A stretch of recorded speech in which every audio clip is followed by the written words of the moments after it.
Hey everyone, my name is Dan Pontifrac. Welcome to another episode of Leadership Now. Today in the house, what a friend, what a pal, and certainly insightful, Josh Bernoff. Josh is an expert on how business books can propel thinkers to prominence. Book projects on which he's collaborated have generated more than $20 million for their authors.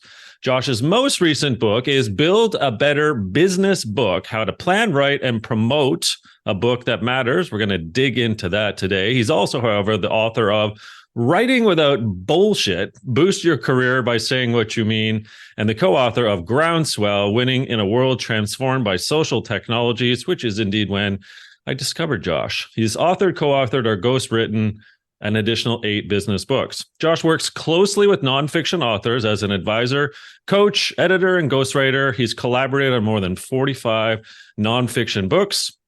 Formerly Senior Vice President of Idea Development at Forrester, where he spent 20 years analyzing technology and business. And before Forrester, he spent 14 years in startup companies in and around the Boston area. He's got a math degree from the Pennsylvania State University, studied maths in the PhD program at MIT, lives in Portland, Maine with his lovely, lovely wife. Josh, welcome to this show.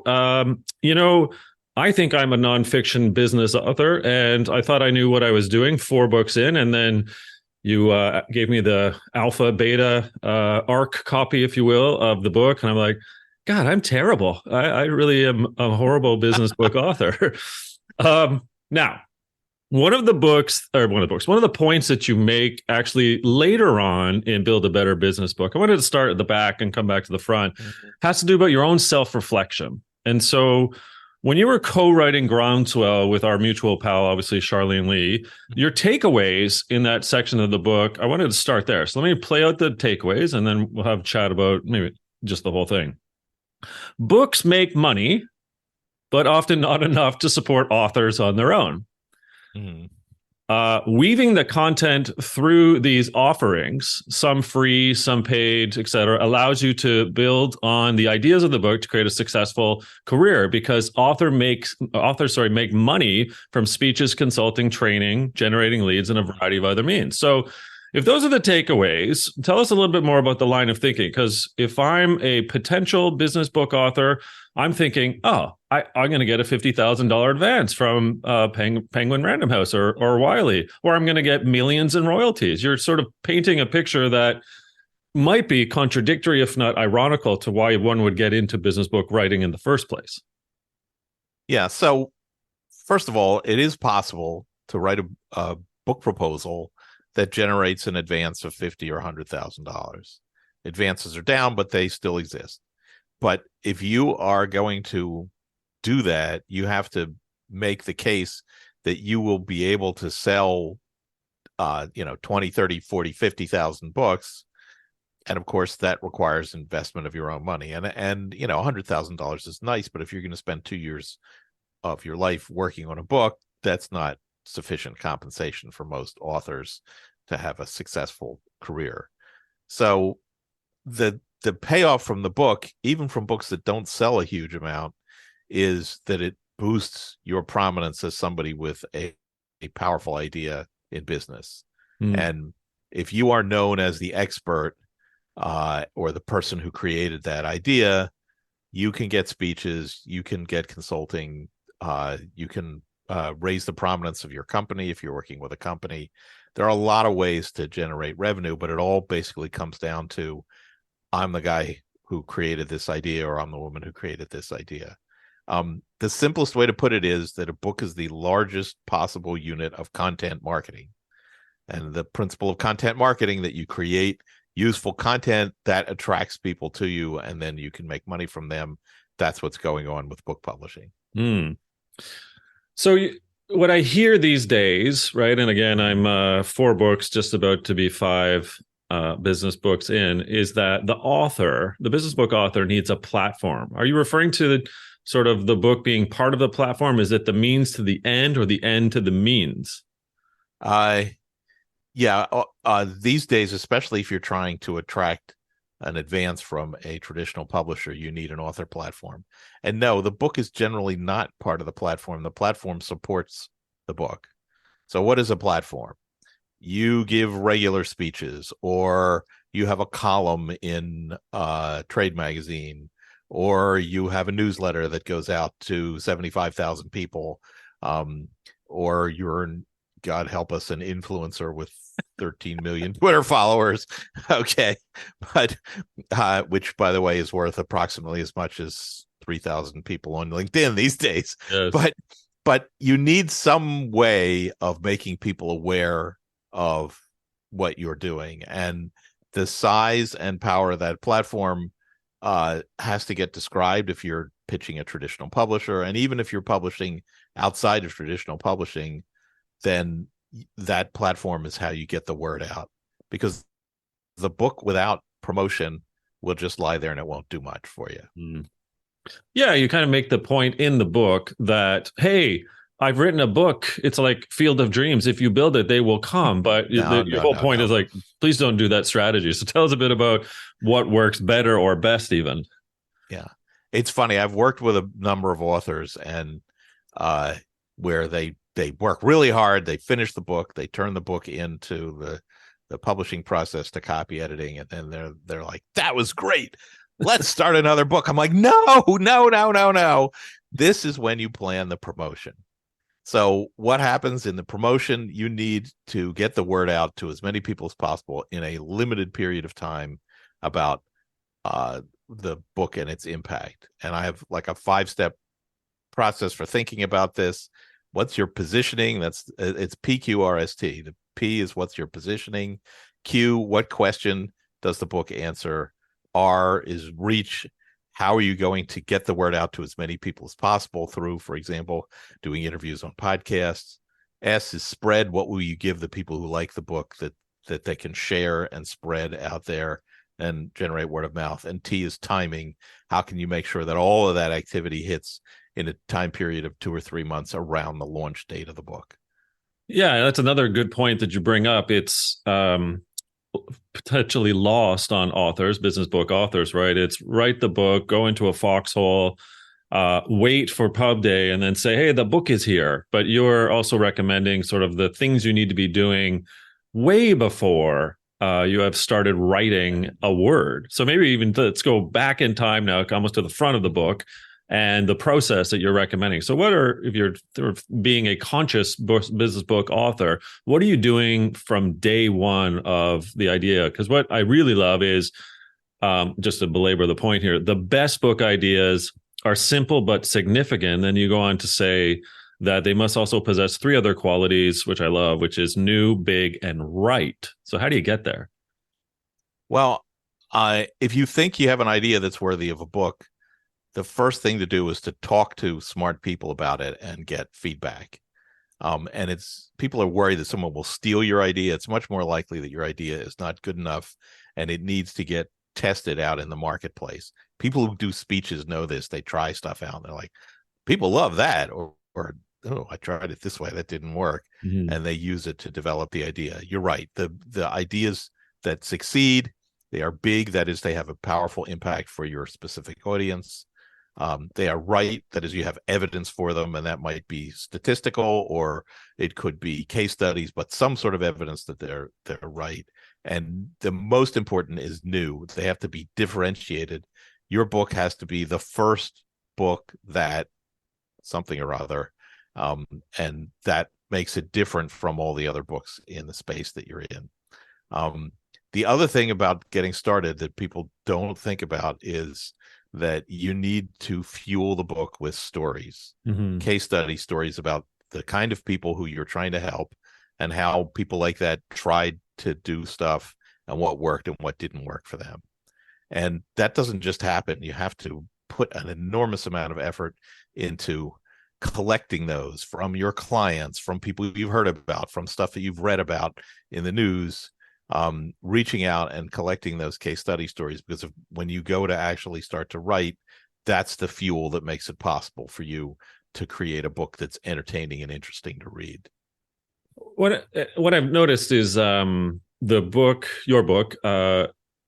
aligns really well to advice I received from Julia Kirby, an HBR editor now on the the HBR education side of the house, or HBR Press, I should say. And anyway, Julia's advice was, look, great business books have three things. They have evidence, ideally yours, so your primary research. They have practical techniques that come from you and your experience, and they have stories, whether they're yours or the ones that you found, and you can tie in as a bow to your technique or your evidence. And first of all, your book has all three. And so I'm sort of playing it back to you. It's like, do you agree with Julia's advice? Because it seems to be what you're actually playing out as the advice in your book. Yes, I very much would support that. And my first book was published at HBR, so they're professionals at this stuff, certainly. Remember, this is where the Harvard Business School case was invented, so they understand the power of stories. But the piece I hadn't mentioned that you said that Julia is in favor of is advice. And yes, it's not sufficient to point out a problem. You should have a solution, so the person reading the book should say, oh, okay, here's how I should organize my IT department. Here's how I should position myself for a future that has AI in it. Whatever the problem is, you've given them some method they can use to address that problem. So back to new, big, and right, because this kind of multimodal Venn diagram you've got going on in the book, you also point out things like if it's not new, big, and right, it's going to be considered somewhere in between. And those in-betweens are words like you use, such as noise, fashion, trivia, minor, a knockoff, which are wonderful descriptors of what not to do effectively if it's not the combination of new, big, and right. So tell us a bit more for a real book to have those three important characteristics. What are you doing beforehand so that you aren't noise, minors, a dream, or knockoffs? Okay. So basically you want to think about your audience. This is the way to make sure that the idea is big, is to focus on a specific audience and know everybody is not an audience. It should be for, senior executives in finance, or it should be for entrepreneurs just getting started or whatever. You need to focus on what is that question you're asking and what is the solution you're providing. And you need to focus on what is the differentiation. The differentiation is interesting because there's more than one way to do that. Your book might be the first one that has actual data from consumers, or it could be the first book that has clear step-by-step instructions with diagrams. One of my favorite examples is Melanie Dietzel's book on content marketing. It's called the Content Fuel Framework. And she's got this 10 by 10 matrix that you can use to generate unlimited content ideas. And I just thought, oh, that's brilliant. This is the first book that has a practical way to generate unlimited content ideas. And even though there are hundreds of content marketing books, it stood out for that reason. Mm-hmm. One of the things you also point out, which maybe helps you with the new, big, and right when you're actually getting into the book, is that you say I think you say the first chapter has to scare the crap out of people. It's true. Okay, what does that mean and why? Okay, so remember how busy people are. They have short attention spans and they're impatient. So your job in chapter 1 is to get them to want to read the rest of the book, and that requires scaring the crap out of people. There are two ways to do this: fear and greed. So what does that mean? A fear book is a book that's like something bad is happening, and if you don't prepare for it, it will be bad. Like a book on data breaches is a good example of a book that would be based on fear, or a book on crisis communication. Greed, which is a lot more common, is basically you have to do this. If you do the stuff in this book, you'll generate more revenue, you'll be more productive, you'll be happier, things will be better. And again, it's based on scaring the crap out of people that if they don't do those things, their lives will be ordinary and their competitors will pass them by. So either way, once you've done that, usually in chapter 1, you offer sort of a limited version of the solution. And the person will be like, oh, wow, this is a big problem, but you're promising me ways to solve it. I'm going to read the rest of the book now to find out what those ways are. And then you have the opportunity to turn that fear or greed into actual actionable steps that you're going to describe.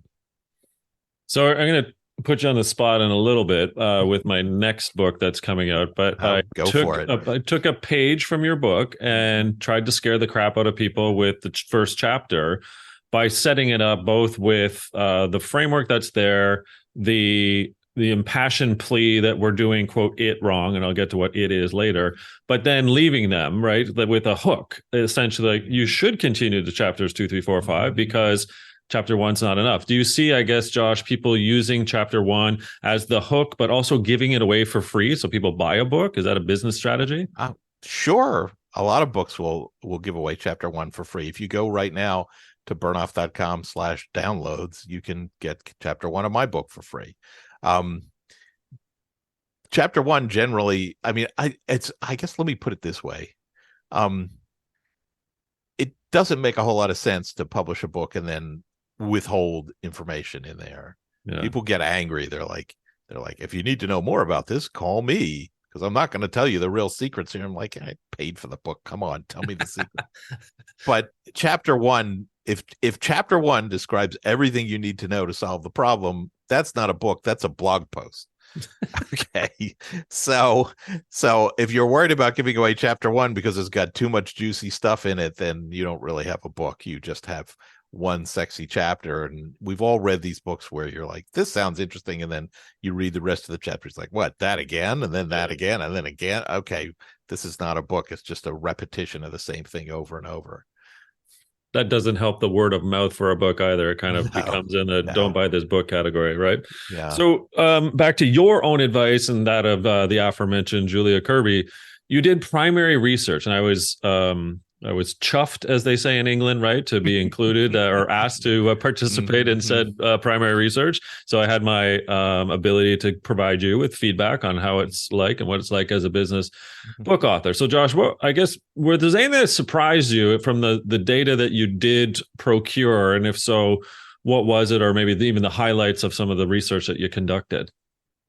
Yeah. So for people who are listening, I surveyed 242 business and other nonfiction authors, of which 172 had been published and 70 were still working on books that hadn't been published yet. And I did that because it's great to have data, but also because my background as a researcher at Forrester meant that I felt insecure unless I had some actual data to present. Right. But I did learn some things in there. Probably the most interesting thing that I learned was that people had, well, I knew everyone hated their publishers because that's just like anecdotal information that you get from if there are three authors getting together, that's what they talk about. But what I found out was that people who had hybrid publishers liked their publishers significantly more than people who had traditional publishers.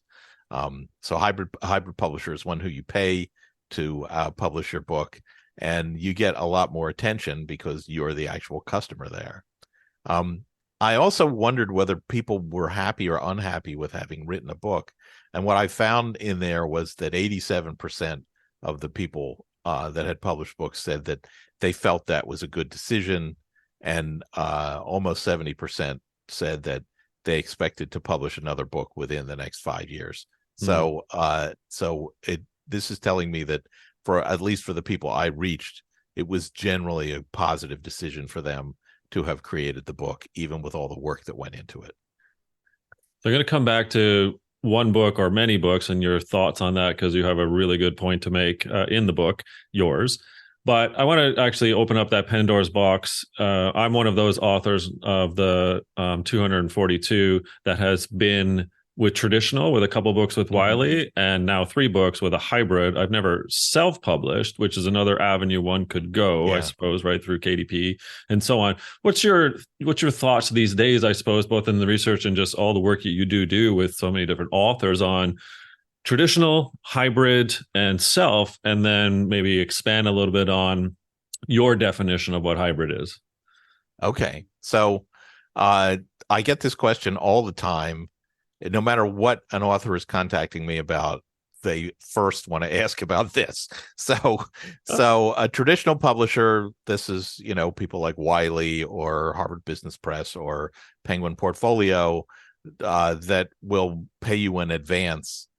They'll accept your book, pay you in advance, and then publish it. And of course, it's much nicer to get paid to publish, but you have to produce an extensive and very persuasive uh, book proposal, including a platform that shows that you have the ability to sell the book, because these days publishers don't do that. That's the author's problem.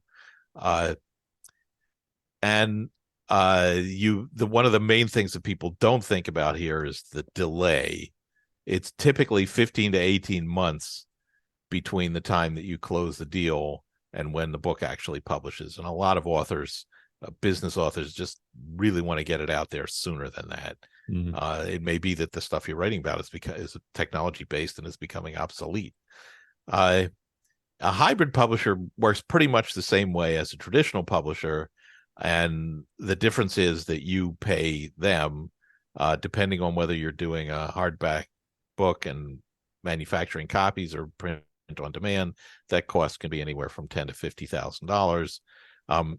It turns out actually that if the book sells really well, you make out because you get a much higher royalty rate, and that can end up being much more profitable than it would have been with a traditional publisher. But the other thing that's important there is that you can typically get the book out in 6 to 8 months instead of 15 to 18 months, which is much closer to what a lot of people are looking for. And I'll just mention the names of some of the excellent hybrid publishers. Amplify is the one that published my book, as well as 2 of the books that I ghost wrote. Idea Press is a fantastic publisher run by Rohit Bhargava. Wonderwell is another excellent choice. So is Page 2, which is a publisher out of Canada. These are all excellent choices. And my definition of a hybrid publisher is simply a publisher that is selective, but that publishes a book under contract to you and otherwise fulfills all of the other obligations of a publisher. I was going to say, I'd be remiss if I didn't say Figure One Publishing, my also Canadian-based hybrid publisher. Yeah. Okay. Yeah, it's interesting. I haven't encountered them, and you should tell them to contact me because I like to know more about publishers that come recommended by an author like you. Self-publishing is the easiest, fastest, cheapest way to do this, where you just basically write the book yourself and then put it up on Kindle Direct Publishing, typically, or through the other alternatives through Ingram Spark, and that can be the fastest way to do it, but it definitely makes less of an impact because you have to do everything yourself. It can be challenging to get everything right. Maybe it isn't the best cover. Maybe you didn't get the right page layout professionals and it doesn't look quite right. And a print on demand book, which is what those usually are, tends to seem to have a little bit less quality. And certainly it's so easy to do that you don't distinguish yourself from all of the other books out there. Just as an example, both traditional and hybrid publishers can get you into airport bookstores if you make a deal to do that, but you can't do that with a self-published book. Mm-hmm. But if you're looking to get into print quickly and not to have a huge cost up front, that's certainly one way to get started. And if you promote the heck out of the book, it can accomplish your goals, even though it has a lot less impact than the other ways of publishing. Is it fair to say, whether it's Ingram Spark or otherwise, the POD also, you are both the writer, designer, promoter, and seller, because ultimately hybrid and traditional have teams that will sell books to trades and so forth, right? That's true, although bookstores are much less important than they used to be. Yeah. Even your traditionally published book is less likely to appear in Barnes and Noble store. And if you just think about this as a book consumer, if you hear about a business book, do you drive over to your local Barnes and Noble store? And what is it? I guess in the UK it'd be a Waterstone, right? Is that where you figure out what business books are the ones you want to read? Yeah, you might look and say, oh, has John Cotter published another book? But people almost always buy online now, and that changes the dynamics. It makes the publisher less important, and the publisher's sales force convincing, say, Barnes and Noble or Amazon to buy copies is less important than it used to be. Coming back to platform, author, just who you are, I have a couple questions left, and one of these is got to do with your point that you say that writing a book is an intellectual activity unlike any other, and you encourage the author, in essence, not to stop at one. So you and I are masochists at 5, and you a slightly larger one with all the other work that you do. So why the advice of not stopping at one, and tell us a bit about what you would encourage authors to rethink in terms of their book strategy? Well, I don't so much encourage people to do more than one as observe that it tends to happen. Okay. Because the intellectual rigor that goes into creating an excellent book, the research, the organization, the refining the idea, the feedback from readers, it creates something that you can't really create any other way. I'm sorry, but 2 blog posts or a video that you created on YouTube is not equivalent to what goes into making a book. Now, you can still do a crap book. Certainly, it's possible. But if you put that kind of effort in, and especially if you see that it generates a positive response from readers and clients, you often say, "Oh, well, I'd love to do more about that." And it's been 7 years for me, 8 years between it's 7 years between the 2 books that I most recently published. So yes, life goes on and you have other things to do, but there's often this idea in the back of your mind, which is like, I keep seeing this thing. This looks interesting. I am right now percolating a big idea that has nothing to do with writing. And yeah, I'm in the midst of promoting this book, so it's just in the back of my head, but that's going to sit there and bug me until I research it and get it out, because I want the world to know what I think about it. Well, it'd be fresh, new, big, and not a poser. Certainly, it's Josh Bernoff. Okay, so let me ask you to put your business book consulting hat on for a second. So I just received ARCs of a book that comes out in November called Work Life Bloom: How to build. I can already know the name of my book. How to Nurture a Team That Flourishes. So I'm an HRE leadership strategist guy.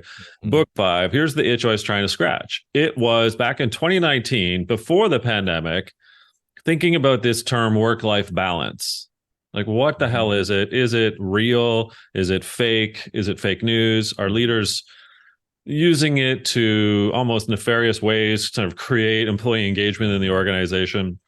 So I then had this idea, like, well, I should test out what people think about work-life balance. So I started doing like a comic or a comedian does. They test out material in little clubs, right, before they go record the album or what have you. So I started doing talks in the US and Canada and Europe, like little small groups, right, about this, not just the idea, but just teasing out things that came with some of the factors that I thought would be a better work-life balance. All right, so that's what I started doing. That was a couple of years. Pandemic hits. Noodle it. Then I went and did primary research. So hired a company, research analyst, thought I could use you, but you don't work for Forrester anymore. Just kidding.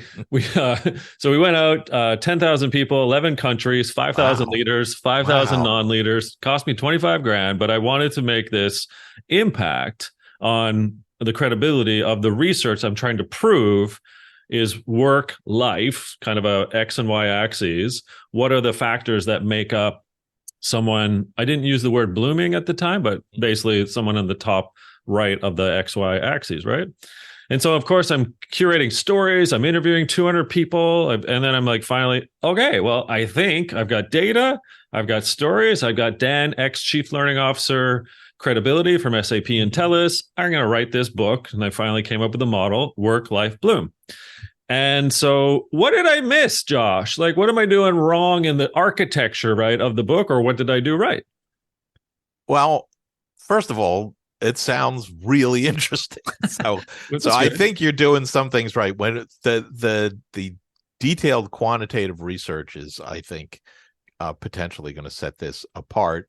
And you asked a question that a lot of people are asking here, especially these days, about work-life balance.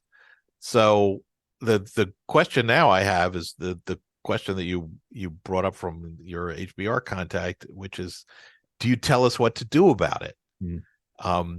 And that's sort of the acid test for me, is if you can describe in 1 or 2 sentences what you learn and what we should do about it, then I think you're potentially on a positive path. And the other question is, what are you doing to promote it? Because, this is the shoemaker's children here, right? I mean, it's very easy to say, oh, yes, everyone needs to do book promotion. And then you're like, oh, God, I have to get on 20 podcasts and I have to go and give a speech in Moose Jaw, Saskatchewan. And, so, I mean, it's work. But if you don't do it, this just becomes something that sits on the shelf and doesn't have an impact. Yeah, you're right. So first of all, in question 1, what are the 5 or 6 work and life factors that you need as an individual to bloom in both work and life? Because work enters life and life enters work. So what's the right computation, essentially? So that answers your first bit. Second bit, since I read your book, you gave me the alpha or the R copy before it was all pretty, the Word version, I think, the PDF. You've been gnawing at me. You've been in my brain for like the better part of a year. Well, you're sorry. It's been quite helpful, I have to say. And so a 6-month launch strategy was initiated with a 4-month post-launch for the November 6th date. So there's a book pre-order site. All my clients have got spiffs in which to do the pre-ordering. There's a whole bunch of different keynotes and workshops that are associated with it. There's a free assessment that got launched. Oh, that's a great thing for people to share. That's a good idea. So I've caught like 1,000 new people already that are now in the MailChimp because they're taking the free assessment. They find out if they're blooming or not. And then obviously they get the discount or promo to go buy the book when it comes out or do the pre-order. So I'm listening to you. That's what I'm just saying. I wanted to say thank you. It's like 5 books in. And I cheekily told you that Josh is so helpful because it's helped me realize I've launched bad books, 4 previous bad books. So I just want to say thanks. Please, that's what I was saying. Yeah. I'm sure they weren't bad. I'm sure they were good, maybe not perfect. Definitely imperfect. Yeah. Listen, I love you. You're just such a real person out there. Where can we find more about great Josh and Build a Better Business Book? Okay, so if people want to find me, it's easy. You just go to bernoff.com, bernoff.com. That's where everything is. Thankfully, since my last book, I've changed my website, so you don't have to type a curse word in to get to it anymore. Bernoff.com/books will show you the books, including this Build a Better Business Book. And if you go to my blog at bernoff.com/blog, that has a new blog post of interest, mostly to authors, every single weekday. So, I mean, I'm not sure when this is going to get published, but I just did one about whether Sarah Silverman's lawsuit against these AI chat GPT type things is going to succeed. And the answer is it isn't. No. So always something new there 5 days a week. And I would love to connect with people. There's a contact form there, or you can just find me on LinkedIn. I'm really easy to connect with there. Well, for years, Josh, you've been not only writing without bullshit, but you've been living without bullshit. And so on behalf of all of us that have looked up to you, and thank you for lots of free guidance. This book, Build a Better Business Book, how to plan, write, and promote a book that matters, is just a significant piece of work. Thanks so much for that. We'll put all the links, etc., in the show notes. But great to catch up. And again, congratulations on a better book. Okay, I appreciate it. And thanks for having me on. All right, everyone. Thanks for listening, watching. Reminder that there's always a Forbes column summary of our conversation with Josh. In this case, thanks so much to the mighty Josh Bernoff. More next time. Thanks again, folks.